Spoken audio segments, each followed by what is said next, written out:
Hello and welcome to this second section of our course on Adobe Dreamweaver CS6. I mentioned before that this course is being run on a PC, which it is. I'm going to show you quickly now how to start Dreamweaver CS6 on a PC and your options for making starting Dreamweaver easier for yourself later on. Equivalent options exist for the Mac, of course. If I want to start Dreamweaver, I click on my Start menu within Windows 7. I then find Dreamweaver CS6. If it's not available on the Start menu already, click on All Programs. Up comes my list of programs. One of them there is Adobe Dreamweaver CS6. I can just click that to start, but to make things a little bit easier for myself in future, I can right click on that and choose the option Pin to Start Menu.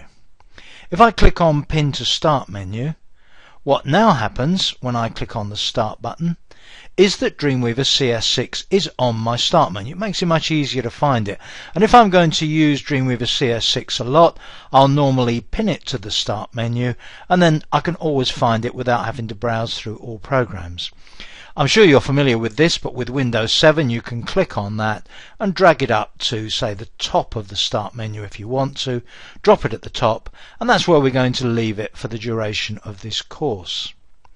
I also have an option in Windows 7, if I right click again, of unpinning it from the Start menu, and I can in fact put a shortcut on the Taskbar at the bottom. So if I click on Pin to Taskbar, I've now see it down there. Again, another easy way of starting Dreamweaver. So I don't need quite that many ways of starting Dreamweaver. If I right click on the Taskbar one there, unpin this program from Taskbar, we'll remove the way of starting it from the Taskbar. It's still there to show that Dreamweaver is actually running, but when I close Dreamweaver, that icon there will disappear. You can of course also put a shortcut onto your Windows desktop if you prefer to start programs in that way.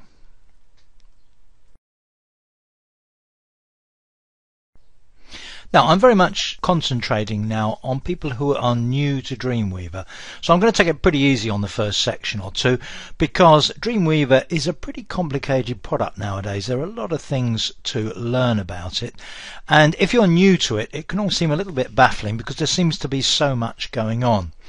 So there are a few things on this first screen that I'm just going to move away from now, and we're going to come back and look at them a little bit later on. Now, first of all, if you look over on the right, we have a number of what are called panels. And these panels, like this one that's got Business Catalyst written on it, we're going to look at in a lot of detail later on.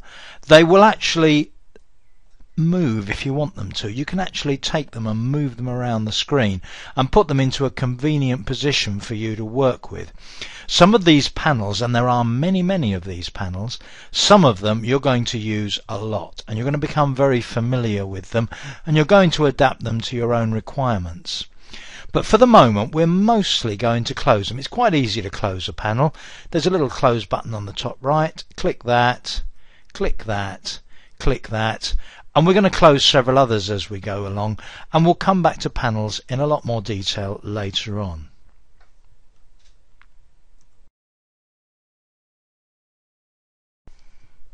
And there are a couple of other things we can do here to make life a little bit easier to get started. If you look at the top right here, there's a little double arrow there. It's a collapse icon, and you can collapse whatever the icon is on, in this case this sort of stack of panels here. If I click on that, it makes it all smaller, gives me a lot more working space.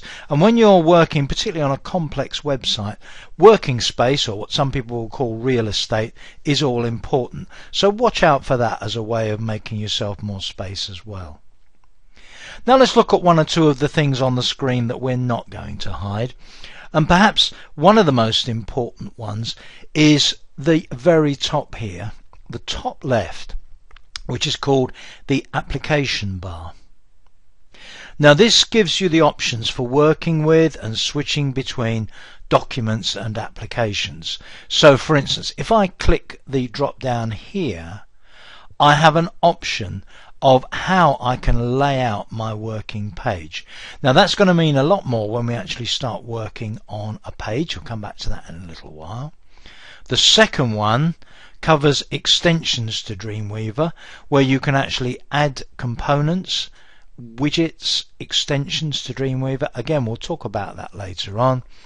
And the third one, the site, gives us access to our Dreamweaver managed websites. Now at the moment we haven't created a website, but we're going to create one or two as we go along, and this will be one way of switching between working on sites you've already created, or, as the top one there implies, creating a new website.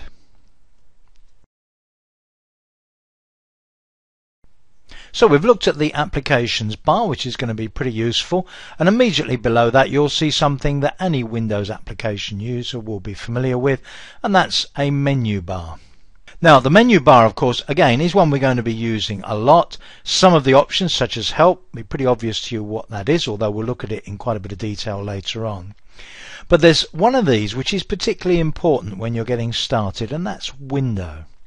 Because if you click on the window menu, look at what the options are, you can see that you have a whole long list of things that you can display, many of which are panels, like the panels I mentioned a little while ago. But one of them is the application bar itself. So I could actually switch the application bar off, even though I'm going to choose to keep it there. It's checked, which means it's shown. So if I uncheck it, watch what happens. It's now gone.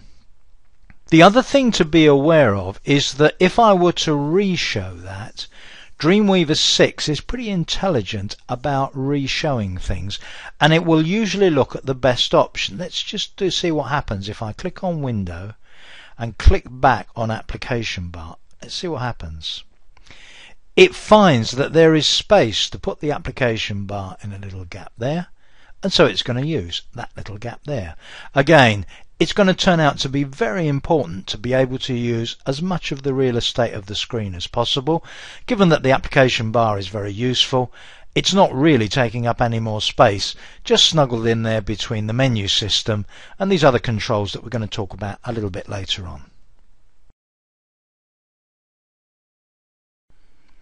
So the next control along the top here is called the workspace menu, and this is the way that we switch between what are called workspaces. Now if you're new to Dreamweaver, workspaces won't mean much to you so far. They will a little bit later on. If I click on the drop down, I can see that there are a number of options here, and in fact the way this works is that which one you choose depends on the particular function that you're performing at the moment. So if I'm designing a page, or designing a whole site for that matter, I'll probably have the designer option selected. But there are various other options, such as coder, where I'm actually writing code for a website, app developer, application developer, fluid layout, we're going to talk about fluid layout later on, and so on. So we have a number of options, and right at the bottom we have some very important options. One of them is reset designer, and basically whichever workspace we have selected, we can reset it to a default layout by clicking there. So with designer displayed, I'd click and it would say reset designer. I can click on new workspace to create a new workspace, and then I can manage my workspaces. Now I'm going to talk about that in more detail later on, but basically what it means is if you have a particular way of setting out all the tools in Dreamweaver for a particular function that you perform, and you like everything, you like your panels in a certain place, certain things displayed, certain things not displayed, everything set to a certain size, you can create that as a workspace and save it as a named workspace, and you can pop that workspace up and use it at a time suitable to you. Now we're going to talk about workspaces later on. For the moment we're going to stick with designer. So you can probably tell that this is a search box, and we're going to talk about that search box later on. You can also probably tell what the buttons in the top right are for, because you have the standard windows, minimize, maximize, and then the close button, which will close Dreamweaver 6. So I'm not going to dwell on those. If you know Windows, you'll know how to use all of those. On the right, we've got what's usually referred to as the docking channel. We've already closed some of the panels that were there before. And at the bottom, we have a panel that is still open. And this is a very important one. It's called the Property Inspector. And the Property Inspector you'll probably use as much as any panel in Dreamweaver. It displays information about the properties and attributes of the tools you're using, graphic elements, items or elements or sections on a page, and so on. So very often this is the main source of information about whatever you're working on. It's currently empty because we're not working on anything, we haven't got anything selected, but we are going to be using the Properties Inspector and looking at it in great detail later on. So right in the middle we have the welcome screen, and as I mentioned before, you can suppress that if you want to. I'm going to leave it on for now, which means that each time we start Dreamweaver it will appear to give us a bit of help to get started, and we're actually going to use it now to create our first HTML page.